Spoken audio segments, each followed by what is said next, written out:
چاند کی گردش سے اور اس کی منازل سے حضرت انسان کو کچھ سمجھایا جا رہا ہے کہ جب تو پیدا ہوا تھا تو چاند کی طرح سارا زمانہ تیرا منہ دیکھنے آیا تھا، تو بھی اس وقت لوگوں کی توجہ کا مرکز بن گیا تھا، اور پھر منازل طے کرتا رہا، اور جوانی کی دہلیز پہ جب تم نے قدم رکھا اور تو بدر تمام ہوا، جب شباب کی بجلیاں تیری آنکھوں سے ٹپکنے لگی، تو پھر تیری نظر کا خمار بھی کئیوں کے دل لوٹتا تھا، کئیوں کی نیندیں اچاٹ کر دیتا تھا۔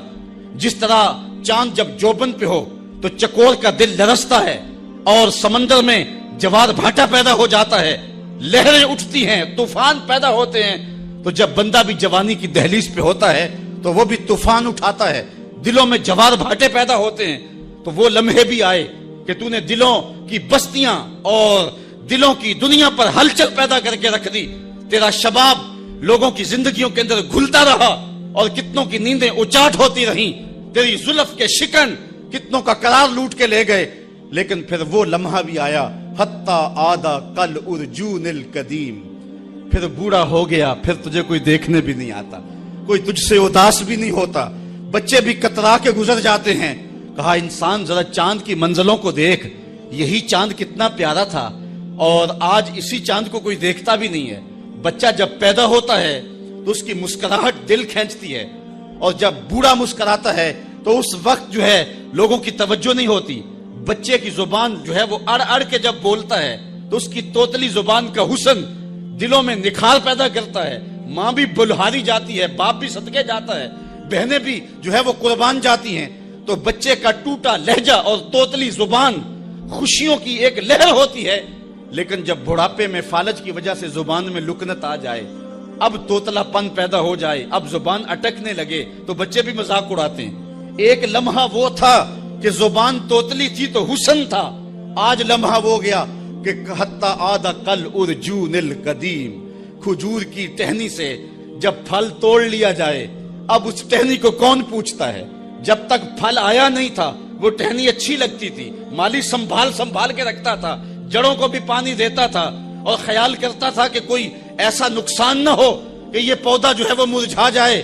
پھر جوبن پہ آیا، اور جب کھجوریں لگیں تو اس نے پھر رسیاں بھی باندھی اور کھجوروں کو سنبھالنے کے لیے سب کچھ کیا۔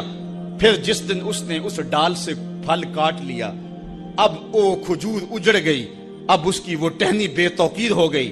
انسان کی زندگی کا جب شباب لٹ جاتا ہے اور بڑھاپے میں جب وہ کسی قابل نہیں رہ جاتا، تو پھر اس کی بھی یہ مثال ہے، حتی آدھا کل ارجون القدیم، جیسے کھجور کی پرانی ڈال ہو۔ اپنی نظر اور شرمگاہ کی حفاظت کریں۔ اس دور کا سب سے بڑا فتنہ یہ ہے کہ نگاہیں پاک نہیں رہی، نگاہیں غلیظ اور گندی ہو گئی، شرمگاہوں میں وہ تقدس نہیں رہا ہے۔ حضور علیہ السلام نے ارشاد فرمایا، من زنا زنیا بہی ولو بہی تانے دارے ہی، جس شخص نے زنا کیا یہ عمل اس کے گھر بھی لوٹے گا، اگرچہ اونچی اونچی دیواریں کیوں نہیں کر دیتا۔ یہ مکافات عمل ہے۔ گندم از گندم بروئت جو ز جو، از مکافات عمل غافل مشو۔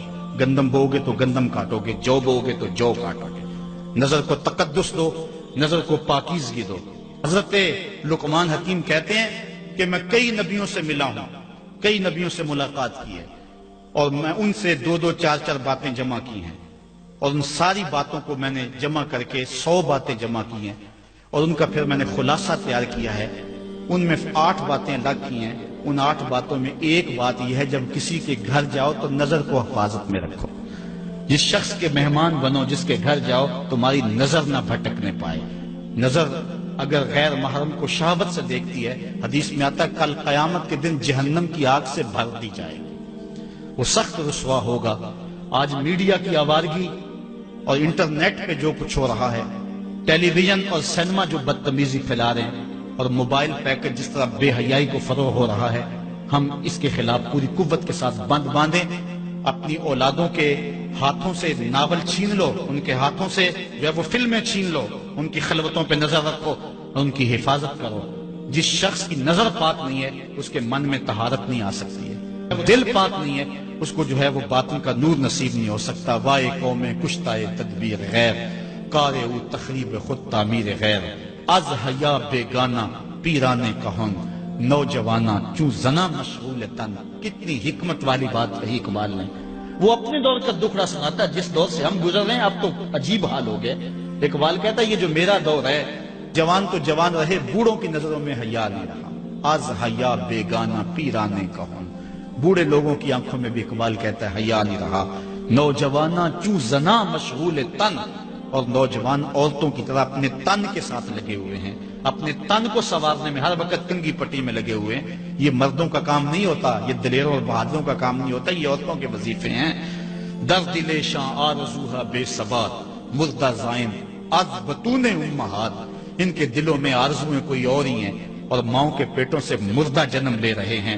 دخترانے او بزلف خود اسیر شوخ چشموں خود نماؤ خود گیر.